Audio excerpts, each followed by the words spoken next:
ને હું તો જ્ઞાતિય ભરવાડ છું એટલે હું તો માથે બાંધી રખડો. હેલ્મેટની જરૂર અમારે ફરજિયાત માથે બાંધવાનું, પાઘડી બાંધશું, બાકી હેલ્મેટ નહીં પહેરી. પોલીસ દંડ કરશો તો એને જવાબ આપશું ને કે ભાઈ અમે ભરવાડ છીએ, માથે પાઘડી બાંધવી કે હેલ્મેટ રાખો.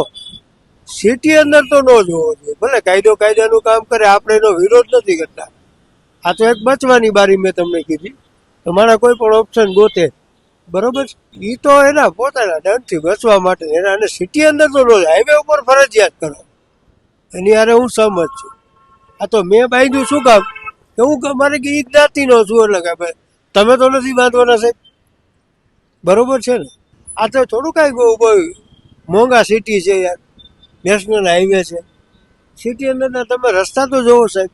રસ્તા કેવા છે? સારા છે રાજકોટના રસ્તા? ખરાબ એકેય રસ્તા સારા નથી. ગાડી હાંકવામાં કેવડી મુશ્કેલી પડે? અરે 2 વ્હીલમાં છે, 4 વ્હીલમાં કેવડી પડતી હશે. 2 વ્હીલમાં તમારે કાંડા દુખવા માટે ભાઈ. તો આગામી સમયમાં કદાચ દંડ બંધ આવશે તો આપણે હેલ્મેટ પહેરવાનું ચાલુ રાખવાનું છે કે નથી જ પહેરવાનું? સિટી અંદર નહીં, હાઈવે ઉપર ફરજિયાત પહેરશો, સિટી અંદર તો નહીં.